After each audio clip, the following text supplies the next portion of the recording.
Hey guys, nasa bahay na tayo. Nag-work pa rin tayo guys. So, pinipirma na lang natin guys. At tapos na tayo. Ayan o, konti na lang. Pirma na lang guys. Right. Medyo madami-dami pa rin. Pero okay naman. Kaya. Ano yung wala yung ating stamp. So, let's go muna. Mayari. So guys, tapos na ating work. Hindi naman, walang overtime pero reward ourselves guys. So, meron tayong binili kanina sa Lulu, no? Estrella Damm NA, non-alcoholic malt beverage. So, guys, first time ko lang inumin to. And, made in, wait, tingnan natin guys. Saan ba to galing? Well, hindi naman naka-mention kasi Arabic siya. So, mukhang okay naman siya. And, Barcelona. Produced in Spain. Okay guys, tingnan natin. Produced in Spain pala to. Alright. Product of Spain. Ano to? Alright, tingnan natin guys. No, gusto mo rin? Gusto mo rin? Sugot! Sama! Ha? Sama? Ayaw mo na pala eh. So, let's go! Pakinggan natin ang kanyang tunog. Wow! Na mahili para sa cheap na item. Hindi naman guys. In-experience lang natin kasi syempre, kailangan natin mag-reward sa sarili ng kahit konti, kahit hindi na alcoholic, pero hindi naman din siya soft drinks kasi malt naman siya, okay? So, may baka ito eh, alam ko. Tikman natin. Try natin guys. Sarap.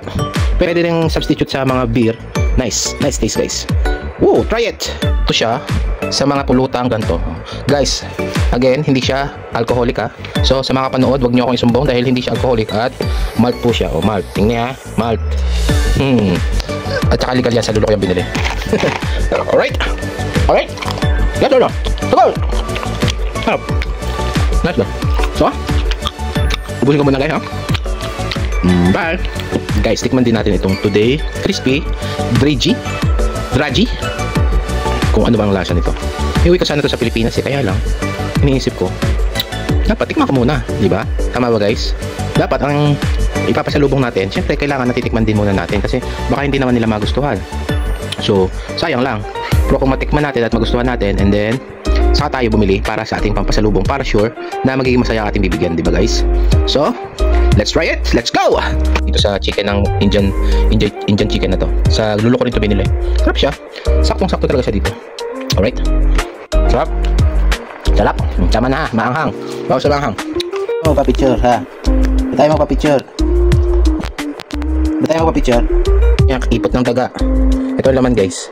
Parang yung sa Pilipinas lang natin gaano eh. Tingnan natin. Parang ganyan lang. Pinaganda lang ng lalagyan. Bawal sa'yo. Ganun lang guys. Walang nothing special. Di ba masarap to? Guys, yung chocolate na to is nothing special. Yung packaging lang ang special. Maganda kasi yung packaging yan. Pero yung loob guys, typically na chocolate lang na pambata. Not too much fancy. Made in Jordan. Ang nakasulat to. Nothing special.